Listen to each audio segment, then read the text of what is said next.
Hey everybody, I'm Josh. I'm Jace. We're gonna watch Nostalgia Critic for a movie that is actually good. I'm done with I'm done with bad movies with Nostalgia Critic. Yeah, we're watching The Mask with Jim Carrey, and what they did with Jim Carrey, he's really good in this. I wanted them to do with Willem Dafoe in the first Spider-Man movie. Just paint him green because he's got the face for it. Already got goblin face. Well, the fool is gonna hurt you. I'm trying to think of all the fool. Did I say fool? I don't know what I said. What do you like about this movie? I like the Cuban Pete thing. I like the creativity. A lot of it. The creativity with how they create tune effects. I know, and I love one that sticks out to me is where he paints the flush knob and then turns it. I love the joke about when they shoot at the bar and then he no. They Jim Carrey, like the mask gets shot out of his hand and goes over the bar, and then he jumps over the bar. They shoot at him. They think they killed him, and then you miss the transformation, but he comes back over the bar, already masked up, and he's like, "Did you miss me?" Drinks his drink. I guess not, because they didn't miss. They hit him. They didn't miss. They hit him. And all right, he turns his basic. He has all the holes in it. Like, can we talk? Oh yeah, dude. And that dog. What was his name? Milo. I don't know. That dog is a really good actor. They train him to like pick up the cheese and like look around. How many shots? Maybe it just takes that many shots because there's this TikTok account I follow. Mm-hmm. They have a dog, and they would that dog seems like really well trained because they'll like train it to like act like it's attacking the owners. Like it has a knife. It's holding a knife by the handle. The dog has a knife, and it's just like, oh crap! No, you won't get me. And it just runs at them. Ah! Oh, that dog's probably dead. What dog? The dog from The Mask. Because it's been like 20 years since that movie's been made. Seriously? Yeah, it came out in the 90s. Oh man, I didn't realize it was that long ago. I just love the ridiculous power of cartoons. Basically, you can smash into a wall, and instead of getting hurt, you just like turn into a pancake. I'm trying to think of the dumb. Oh, when he gets shot and he's like being held by that guy, and he's like constantly talking to him, and then he turns away to cough, and then except for one time where he doesn't cough, and he just comes back and coughs in his face. When that happened. Yeah, and then let's get into it, man. And then they hand him an Oscar. They're gonna review all like the favorite effects that they did. I know. Let's go. I know. Let's go. Let's go. It's such a good movie.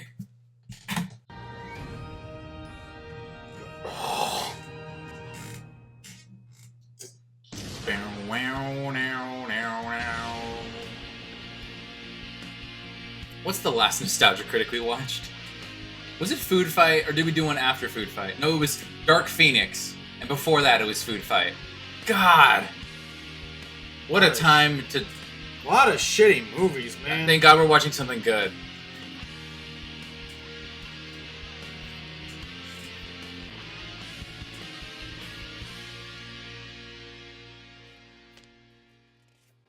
I disagree. I think I'm wearing her down. Correct. That's what you are, Ipkiss. A big... Aren't you back in the laboratory to get your bolts tightened? I should have said that. Correct. Critic, what's the point of this? The point is to win, and you're doing terrible. I have no interest in showing off how well I know the mask. And that's why you're losing. Continue, Tamara. Our... Love is like a red bolt, and I am a little... Love it. Shoot the door. Did you know that it was a comic book? I don't get. Correct. The Mask. Please, I want. It was actually, yeah, I know that from the death battle. Super bloody, yeah. The death battle with Deadpool. It's super bloody. Screw it. I'm going to make myself a sandwich. I wouldn't do that, Malcolm. I really wouldn't. And what the hell are you gonna do? Malcolm, don't tempt him! You're gonna regret it, buddy. I'm making myself a sandwich. This is your last chance. Don't be a fool, Malcolm! I don't think you can do a thing. Then go ahead. Go and make yourself a sandwich.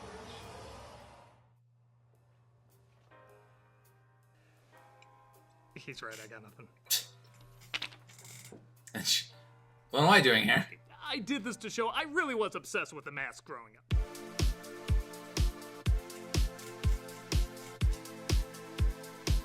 I know I'm not the only one. Cameron Diaz in this movie? Oh my god. Seen cartoon character who puts on a mask. This film was the first time state-of-the-art CG effects were used to blend real life and cartoons as opposed to make dinosaurs or aliens come to life. When the trailer came out, people, particularly kids, were so excited that someone finally got the idea to use this technology in a zany way. That's a good one. And of course, this wacky take on technology is used everywhere today. Even I its don't care version. that if it You'll looks also fake, know but that it's they got the funny. rapidly rising star of That's Jim fine. Carrey and the first appearance of Cameron Diaz as well. Years Yeah, later, first people appearance, still did look you know at that? This film as a fun, wild, nostalgic throwback. Before the dark times. But I want Oof. to show that even with my obsessive love of this movie, even back then, I still knew it wasn't great.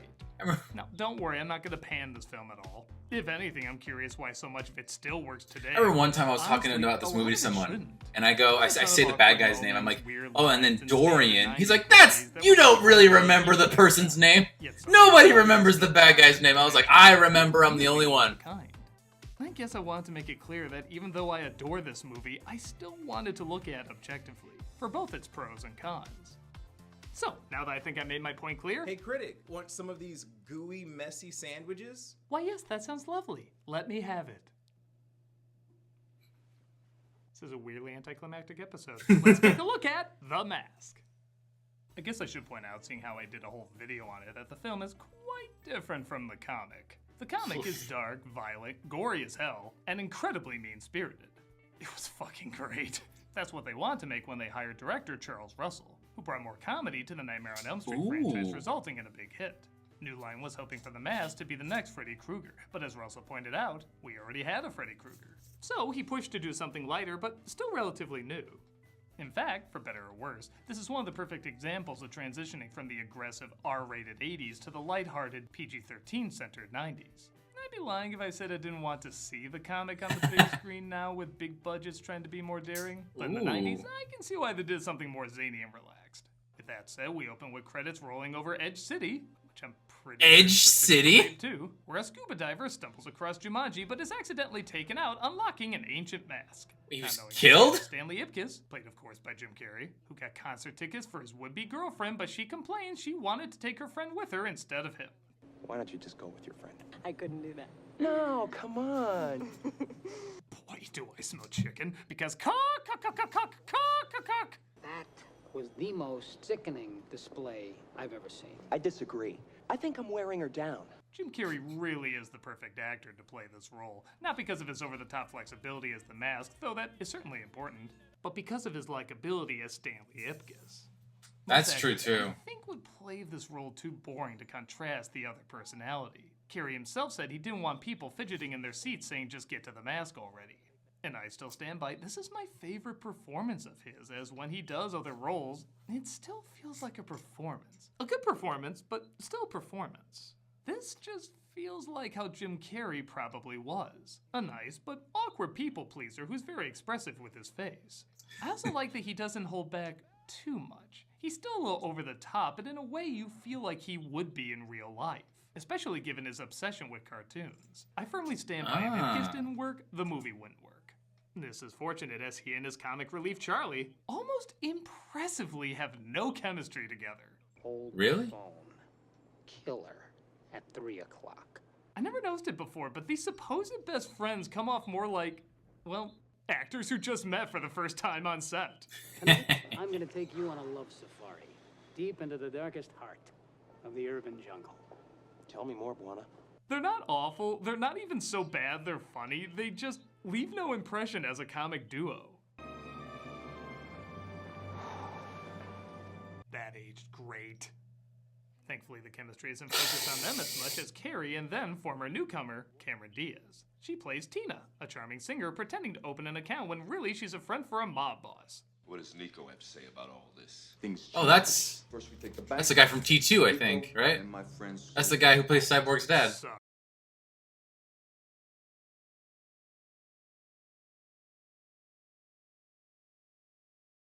Sorry, I accidentally put on heat. Peter Green plays a gangster named Dorian, and I'm pretty sure nobody told him this was supposed to be a comedy, because he plays this role like he's still in The Usual Suspects. Did it look like I had much of a choice? Maybe you did. Maybe you didn't. Who knows, right? While a part of me does wish he was funnier, it does help offset the goofier moments and give a few more surprises about what's around every corner. Is a scene with a gun gonna be funny or suspenseful? It helps mix things up.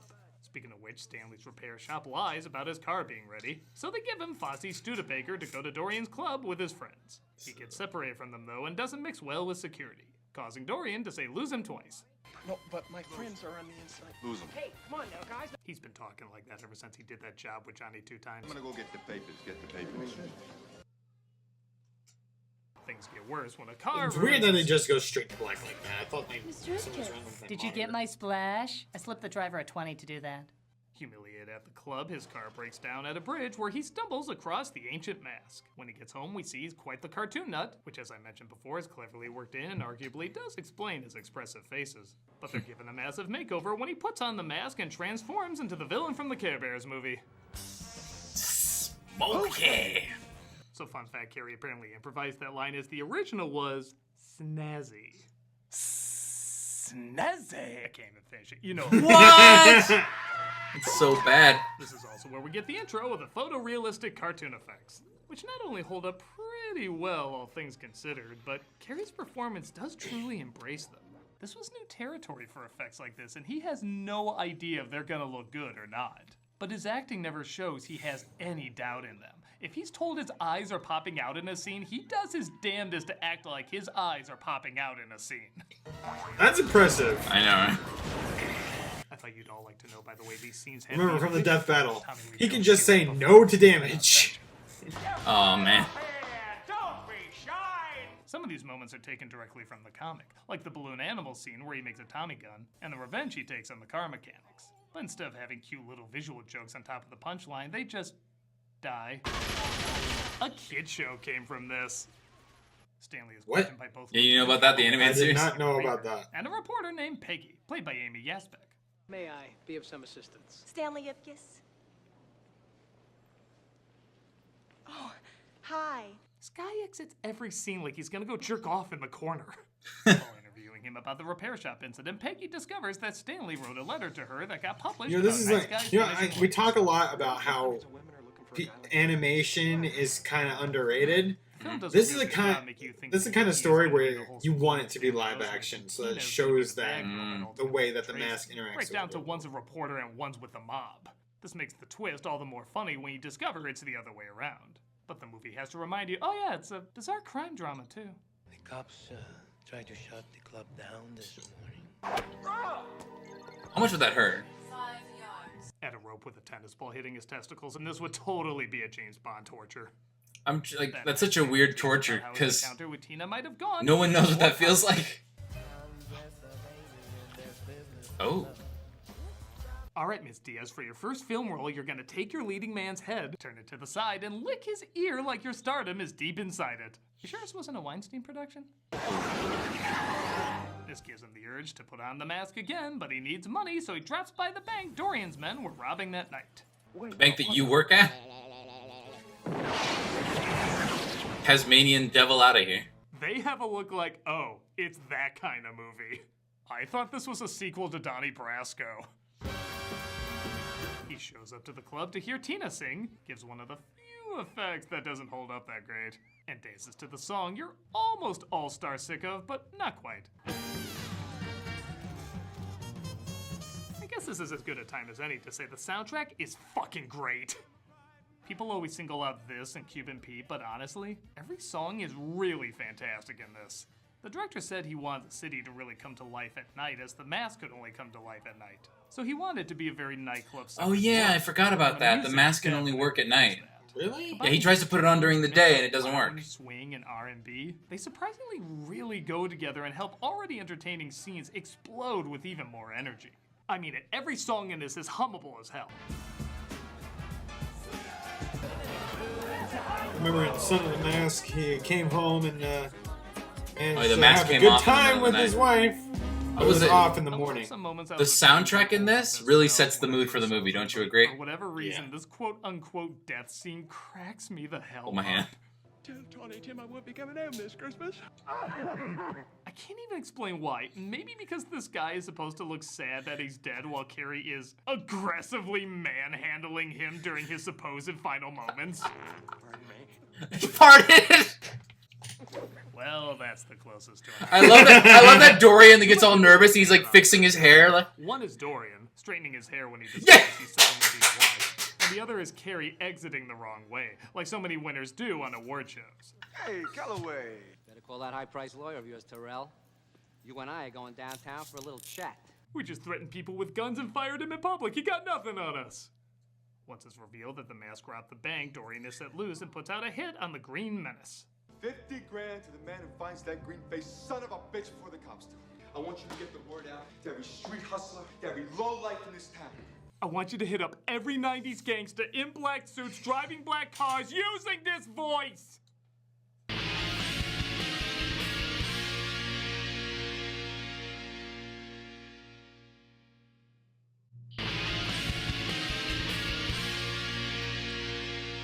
Tina visits Stanley to see if he knows anything about the mask, seeing how it was his bank that he robbed.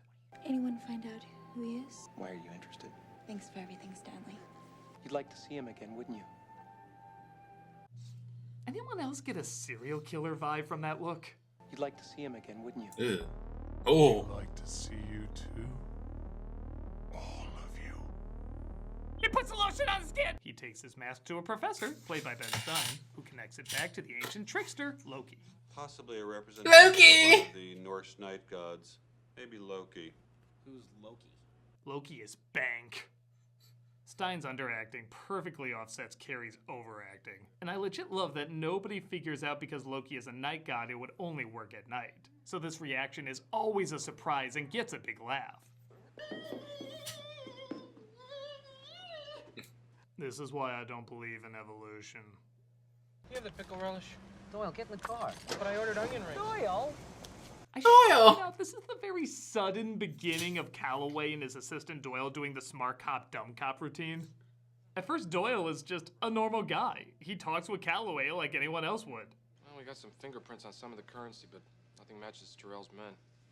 Looks like this guy beat him to the punch. But halfway through, they spontaneously make him a dumbass always getting on Calloway's nerves. It's completely out of nowhere. Doyle! Doyle! Fred, shut up and help me down! All right. Start dancing, I'll blow your brains out. Wow, you're a real hero. Doyle!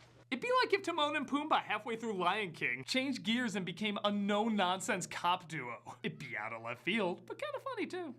Stanley.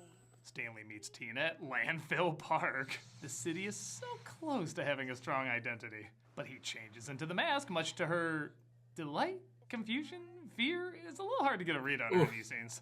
Ipkiss! Police! The cops try to arrest him, but he outsmarts them only to be cornered by a SWAT team. This leads to, let's face it, what you've been humming since you saw the thumbnail for this video. Go meet Cuban Pete. I'm the king of a rumba beat. When I play the maracas, I go jig jiggy boom, jig jiggy boom. It's a soundtrack that already has a lot of earworms. I have to admit though, when I think of pure silly joy in a movie, this sequence always pops in my head. It is the most upbeat, surreal, out-of-nowhere musical number at the time since Deo from Beetlejuice. I feel like if this was done today, they'd do some sort of modern pop song. I really give credit that they stuck with something more traditionally zany. This cop in particular does a really amazing job. Hell yeah. Really think about what she has to do. She has to be in cop mode, start singing while in cop mode, get across the singing is against her will, indicate her body is going through the same thing, and then be totally possessed by the mask's powers. All within the span of just 5 seconds. As well as while a Surf Ninja poster is staring her in the face. I don't know, even if I saw this all going on, I'd still be distracted. What the hell is Surf Ninjas? Just you and I. Oh, and she can dance.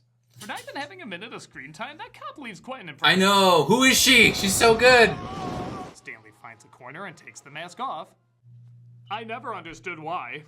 But Peggy is a there really to good help him point. escape. Life is wrecked.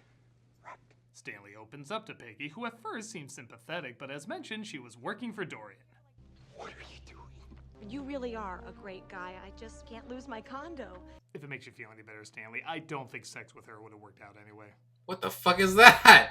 This is interesting. Don't mess with me. Yeah, I got but my sideways from what? man with me, bro. I think that was like a reference to some movie that she's in. Said it ever last. This is where the movie gets a little dumb. If you're like me, you were excited to see what the mask would do with a criminal like Dorian. No, he's just a big ghoul. Wild and zany, or would it turn him into some sort of out there monster like in the later comics? Well, it pushes him forward a few feet and just makes him bigger and meaner. What a rush. You okay? Better than ever, you idiots. Dorian with the mask feels like one of the lesser villains from Captain Planet. He says very generic villain lines, does very generic villain stuff. This is your big production number. Just wait! I will be your host for the remainder of the evening. Even the design is kind of lame. He kind of looks like a green version of that Terminator toy when the hair stayed on. Admittedly, though, he does look better than every movie version of the Green Goblin. Back off, Freakazoid! I should point out, there was a deleted scene that showed Peggy dying, and yeah, it was deleted with good reason. Reporter killed in freak accident. Did Nightmare 3, you don't say. Dorian drops him off to the cops who put him in jail because, yeah, he does technically belong there. Yep. He's visited by Tina. Hey, you with the face. Before he was a household name, that's how Jim Carrey was referred to. You with the face. They talk about the power of the mask, what Dorian could do with it. As opposed to everyone else in there who doesn't have a face. Oh my god, who are those people? What happened to their faces? You're the only guy who treated me like a person and not some sort of party favor. Yeah, Nani? she really loved you for your personality. Okay, to her credit, I think she was talking about him when he wasn't wearing the mask. But that doesn't mean she has to follow all the way through with a kiss. I've got to disappear for a while now, Stanley.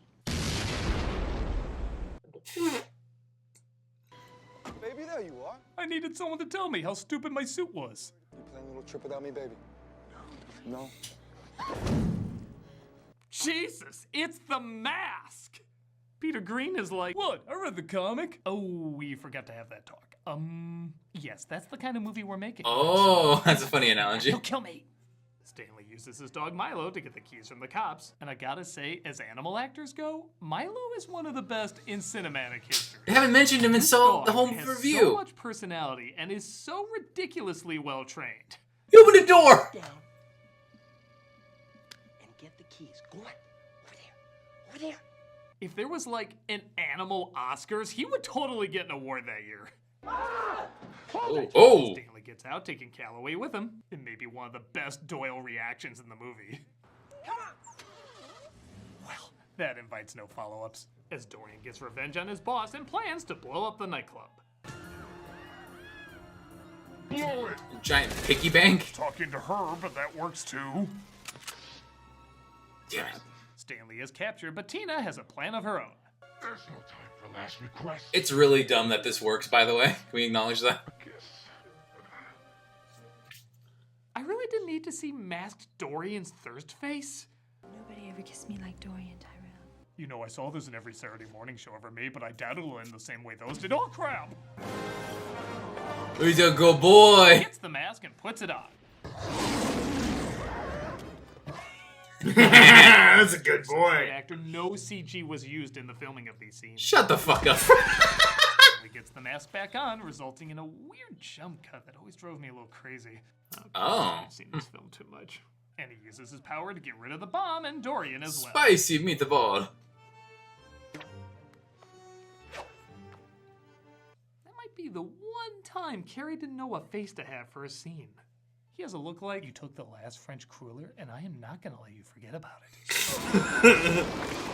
He turns back into himself and seems to be off the hook as everyone except Calloway thinks Dorian was the mask all along. I want to see you in my office first thing tomorrow. Yes, Your Honor.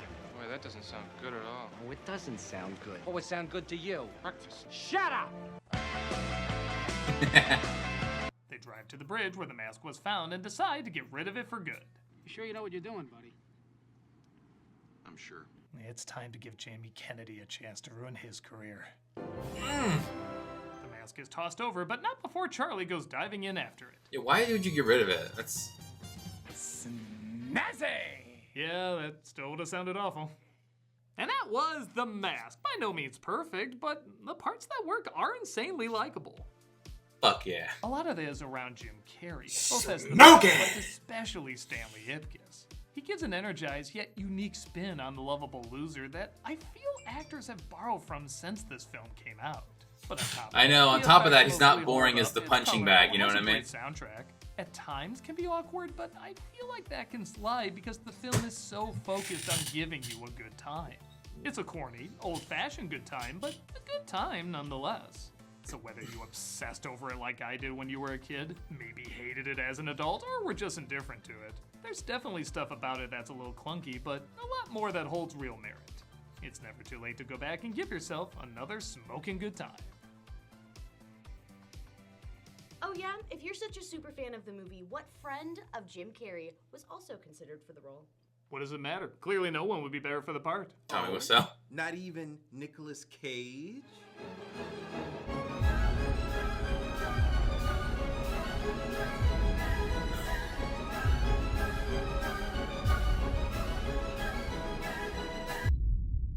Yeah, nobody can operate properly once they have that in their heads. Hey, we brought it up. How come we're not traumatized? Is that good or bad? Is that a good or bad casting choice? I have no idea. Ooh, that is some good shit. I'll tell you about that. Ain't no way, no how. Thank God we watched something good on this channel for once. You know what I mean? In terms of nostalgia critic. Fuck all those other movies that we've watched, with a few exceptions. They get reviewed because they're seen as bad. But I mean, every once in a while he does a good one. Oh my God! All right, I'm trying to think. What did he do recently? He did the new Space Jam movie. Did you see that movie? No. Oh gosh, we get requests to do all kinds of things, but I often forget them. I don't really remember to write them down. Well, whatever. We're probably gonna get like a bunch of requests to do Son of the Mask now because of this. Might as well get it over with. I mean, we can watch him talk shit about it and laugh at his jokes. I mean, what else is there? No. I'm not doing that. No. I'm not doing it. What the fuck? He's nostalgia critic. It's not the same as watching the movie. It's not the same as watching the movie. I agree with you, but I agree. It invokes those feelings. No, it doesn't. It doesn't. It's a fucking movie. All right, we're gonna do it eventually, but not today. I didn't say we were doing it today. Okay, I didn't want to do it today. I'm not ready. All right, I need to prepare. Okay. Oh God. All right, let's wrap it up. Hope you got anything else to say? The Mask, he's good. All right. Hope you guys enjoyed the video. I'm Josh. I'm Jay. We'll see you guys in the next one.